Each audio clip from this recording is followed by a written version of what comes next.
Նաիրա Զոհրաբյան, համեցեք Տիկին Զոհրաբյան։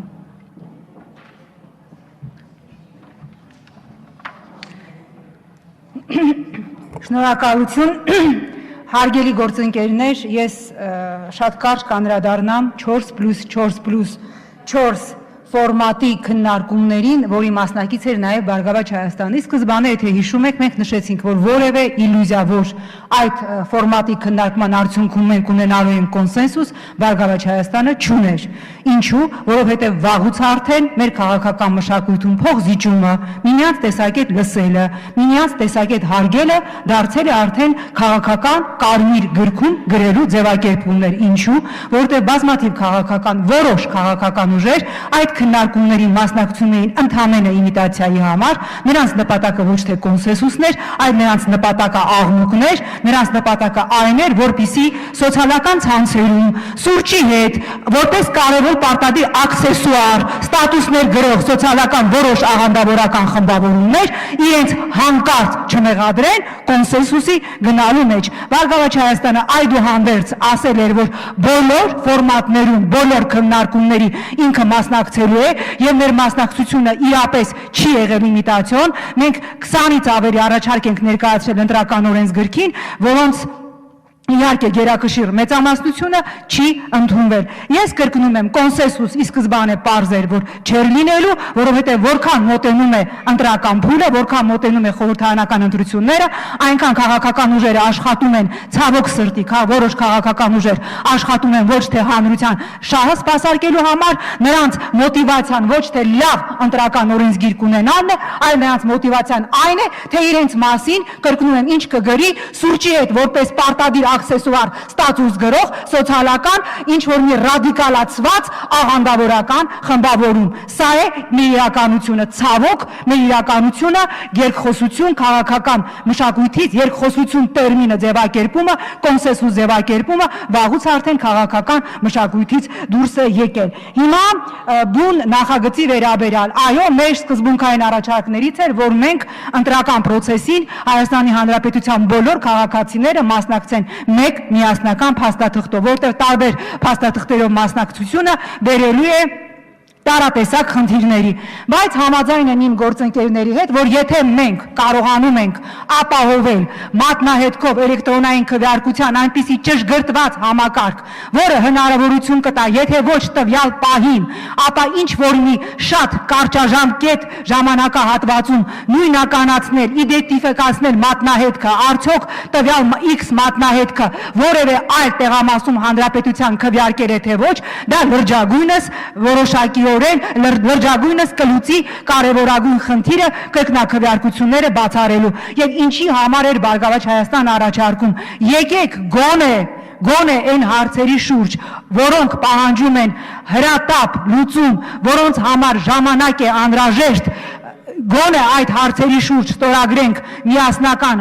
դիմում դոնոր կազմակերպություններին էլեկտրոնային այդ սարքերը ապահովելու համար, տեղամասերում քվեարկություն ապահովելու համար, ես կարծում եմ որևէ քաղաքական ուժ դեմ չէ, որ ընտրատեղամասերում քվեարկության պրոցեսը տեսանկարահանվի։ Որևէ քաղաքական ուժ, եթե իր նպատակը շոուն եւ դեմագոգիան չէ, դեմ չէ, որ էլեկտրոնային մատնահետքով կատարվի անձի նույնականացում։ Եվ եթե նշյալ քաղաքական ուժերը դեմ չեն, ապա նրանք օր առաջ, րոպե առաջ պիտի շահագրգիռ լինեն դիմելու դոնոր կազմակերպություններին հասկանալու կա նման հնարավորություն առնվազն միջև հաջորդ խորհրդարանական ընտրությունների մեկնարկը ունենալ էլեկտրոնային նման երաշխավորված համակարգ։ Եվ ինչքան ձգձգենք մենք դիմել դոնոր կազմակերպություններին, այնքան այդ հնարավորությունը իջիկ է դառնալու, պարոն Հարությունյան, որտեղ մենք ձեզ հետ գիտենք, որ նշյալ կազմակերպությունները ասել են, որ մեկ տարին արդեն իսկ շատ քիչ ժամանակ է, եւ եթե կա նման ցանկություն, դա պետք է արվի օր առաջ։ Եվ ես կրկին դիմում եմ բոլոր այն քաղաքական ուժերին, որոնց նպատակը ընտրական լավ օրենսգիր կունենալն է եւ աղմուկը չէ։ Հենց այսօր դիմենք այդ կազմակերպություններին, գոնե երկու խնդիր էլեկտրոնային մատնահետքով երաշխավորված քվեարկություն, որը կապահովի մատնահետքի նույնականացում եւ նաեւ տեղամասերում նկարահանում կատարելու համար դիմել համապատասխան կազմակերպություններին։ Սա պետք է արվի օր առաջ, որտեղ Բարգավաճ Հայաստանը ինքը մի քանի կազմակերպությունների հետ միջազգային բանակցություններ վարել է, իրենք պատասխանել են, որ դա երկարատև process է, ինչքան ուշացնեք, այնքան դա հնարավոր չի լինելու անել։ Եվ մեկ այլ խնդրի մասին, գիտեք, մենք այո, ընտրական օրենսգիրքը շատ կարևոր է ունենալ այնպիսի փաստաթուղթ, որը գոնե ակնառու ընտրակեղծարարության սողանցքները պիտի փակի, բայց մենք բոլորս էլ հրաշալի հասկանում ենք, որ մեր երկրում խնդիրը ոչ թե լավ կամ վատ օրենքներն են, այլ մեր երկրում հիմնական խնդիրը քաղաքական կամքի բացակայությունն է։ Ես գիտեք, ռոմանտիկ չեմ եւ ես հավարում եմ ինձ իրապես գործիչ եւ վստահ չեմ, որ եթե հիմա իշխանությունը ընդդիմության բոլոր առաջարկները ընդունի, մենք իդեպ միանում ենք բոլոր առաջարկներին եւ միացել ենք ընտրացուցակների հրապարակում, մատնահետքով քվեարկություն, եթե անգամ բոլոր առաջարկները ընդունվեն եւ մենք ունենանք ոսկերչական մակարդակի հասցված ընտրական օրենսգիր, որը վիզուալ եւ մենք լավ գիտենք, որ 90-ականների սկզբին ըստ էության գոյություն չունեցող ընտրական օրենսգրքով անցկացվել է Հայաստանում թերևս միակ ազատ եւ արդար ընտրությունները։ Քաղաքական կամքը չկա։ Եթե այդ քաղաքական կամքը չի լինելու, ապա ուզում եք ընդդիմության բոլոր առաջարկները ընդունեք, ուզում եք 1000 անգամ քվեարկած ընտրացուցակները փակցրեք բոլոր տեղամասերում 20 տարատեսակով, միևնույն է, ոչինչ չի փոխվելու, որտեղ ընտրակեղծարարության մեքենան մեզանում այնքան կատարելագործված է, որ ցանկացած ամենաիդեալական փաստաթուղթ կարող է խեղաթյուրել։ Իսկ ով է ասում, որ գործող ընտրական օրենսգրքով հնարավոր չէր անցկացնել նորմալ ազատ ընտրություններ։ Իհարկե հնարավոր էր։ Ինչու չի անցկացվում, այո,